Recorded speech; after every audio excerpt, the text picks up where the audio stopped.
Amicus curiae റിപ്പോർട്ടിന് പിന്നാലെ നടപടി. ഇടുക്കി സൂര്യനെല്ലിയിലെ അനധികൃതമായി പ്രവർത്തിച്ച റിസോർട്ട് റവന്യൂ ഉദ്യോഗസ്ഥർ പൂട്ടി സീൽ ചെയ്തു. ഹൈക്കോടതി ഉത്തരവ് നടപ്പിലാക്കാൻ പ്രാദേശിക രാഷ്ട്രീയ നേതൃത്വം അനുവദിക്കില്ലെന്ന അമിക്കസ് ക്യൂറിയുടെ റിപ്പോർട്ടിന് പിന്നാലെയാണ് നടപടി. സ്റ്റാർലൈൻ റിസോർട്ടിനാണ് പൂട്ടിയത്.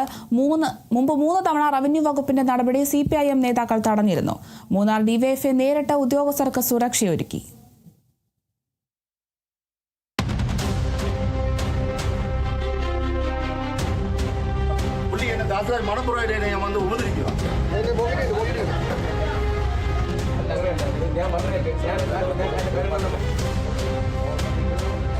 അമിക്കസ് ക്യൂറി റിപ്പോർട്ടിന് പിന്നാലെ ഇടുക്കി സൂര്യനെല്ലിയിൽ അനധികൃതമായി പ്രവർത്തിച്ച റിസോർട്ട് റവന്യൂ ഉദ്യോഗസ്ഥർ പൂട്ടി സീൽ ചെയ്തു. സ്റ്റാർലൈൻ റിസോർട്ടാണ് അടച്ചുപൂട്ടിയത്.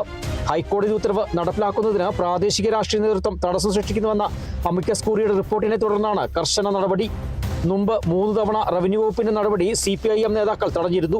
സംഘർഷ സാധ്യത കണക്കിലെടുത്ത് മൂന്നാർ DYSP R ചന്ദ്രകുമാർ നേരിട്ട് ഉദ്യോഗസ്ഥർക്ക് സുരക്ഷ ഒരുക്കിയ ശേഷമാണ് നടപടി പൂർത്തിയാക്കിയത്. മൂന്നാറിൽ റവന്യൂ വകുപ്പിന്റെ NOC ഇല്ലാതെ നിർമ്മിച്ച കെട്ടിടങ്ങൾ വാണിജ്യ ആവശ്യങ്ങൾക്ക് ഉപയോഗിക്കരുതെന്ന് ഹൈക്കോടതി ഉത്തരവിട്ടിരുന്നു.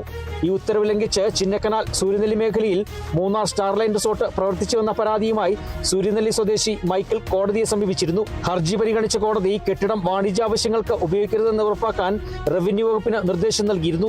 അനധികൃത കെട്ടിടങ്ങളുടെ പട്ടികയിൽ ഉൾപ്പെട്ടതും തുറന്ന് പ്രവർത്തിക്കരുതെന്ന കോടതി ഉത്തരവ് നിലനിൽക്കുമ്പോഴും രാത്രി സമയങ്ങളിൽ പ്രവർത്തനം നടന്നതായി കണ്ടെത്തിയതിനെ തുടർന്നാണ് നടപടി സ്വീകരിച്ചതെന്ന് ഉടുമ്പൻചോല LR തഹസിൽദാർ സിദ്ദിഖ് പറഞ്ഞു. നേരത്തെ അനധികൃത ബിൽഡിങ്ങിന്റെ പട്ടികയിൽ ഉൾപ്പെടുത്തി ഹൈക്കോടതി തന്നെ ഉത്തരവുണ്ടായിരുന്നു. അത് തുറന്ന് പ്രവർത്തിപ്പിക്കുക ചെയ്യരുതെന്ന് പറഞ്ഞതാണ്. നമ്മൾ സ്റ്റോപ്പ് മെമ്മോ കൊടുത്തിട്ടും അതിന് രാത്രി കാലങ്ങളിൽ പ്രവർത്തിക്കുന്നതായിട്ട് നമ്മൾ അന്വേഷണത്തിൽ കണ്ടെത്തി. അതിൻ്റെ അടിസ്ഥാനത്തിലാണ് നമ്മളത് സീൽ ചെയ്തത്. അത് ഹൈക്കോടതി കൊടുക്കണം, റിപ്പോർട്ട് കൊടുക്കണം. അതിനുവേണ്ടി ചെയ്തതാണ്. കെട്ടിടം അനധികൃതമാണ് നേരത്തെ ഹൈക്കോടതി കണ്ടെത്തിയിരുന്നു. അതിൽ പിന്നെ നിർമ്മാണം നടത്തിവെന്നു. അതിനുശേഷം അതിൽ പ്രവർത്തനം പാടില്ല എന്ന് പറഞ്ഞവരെ പറഞ്ഞിരുന്നു. അത് പിന്നെ പ്രവർത്തിക്കുന്നതായിട്ട് അന്വേഷണത്തിൽ അറിഞ്ഞ് അതിൻ്റെ ബേസിലാണ് സീൽ ചെയ്തത്.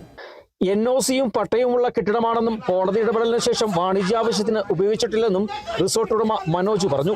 6 മാസമായി ഈ റിസോർട്ട് അടച്ചിട്ട്. ഇത് നോക്കി ഹോം സ്റ്റേയാണ് അടച്ചിട്ടിരിക്കുന്നത്. തഹസിൽദാർ അന്ന് ഒരു പരാതി കൊടുത്തു, കള്ള പരാതി. എങ്ങനെ ഞാൻ NOC കൂടെ എടുക്കാതെ ബിൽഡിംഗ് പണിതത്? NOC കൊണ്ട് പട്ടയമുള്ള ഭൂമിയാണ്. അങ്ങനെ ഉണ്ടെങ്കിൽ ഞാൻ പുറത്തുനിന്ന് വന്നതുപോലെയാണ് പുള്ളി എന്നെ പുറത്ത് തള്ളുന്നത്. എന്നെ ജീവിക്കാൻ സമ്മതിക്കുന്നില്ല. എന്റെ മക്കൾ 12ൽ പഠിച്ചിരിക്കുകയാണ്, എക്സാം നടന്നിട്ടിരിക്കുക. ഒരുത്തനും 9ാം ക്ലാസ്. പ്രായമുള്ള അമ്മയും ഉണ്ട് വീട്ടില്.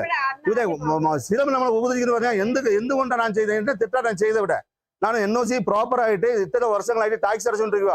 ഒരു സ്ക്വയർ ഫുട്ട് കൂടി എന്ന് പറഞ്ഞ് ഇനി ഇത്ര മനസ്സിന് രീതിയിൽ ഇങ്ങനെ ഇയാളെ ശല്യപ്പെടുത്തിക്കൊണ്ടിരുന്നാൽ ഞങ്ങൾ എങ്ങനെ ജീവിക്കും?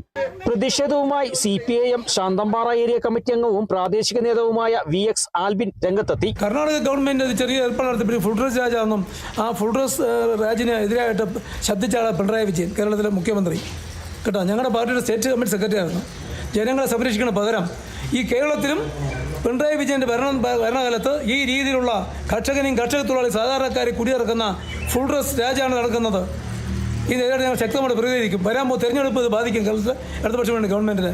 ഹൈക്കോടതി ഉത്തരവുകൾ കർശനമായി നടപ്പിലാക്കുമെന്ന് റവന്യൂ വകുപ്പ് അറിയിച്ചു. കൂടുതൽ പരിശോധനകളും തുടർ നടപടികളും ഉണ്ടാകുമെന്നും അധികൃതർ വ്യക്തമാക്കി. Kerala vision news, Idukki.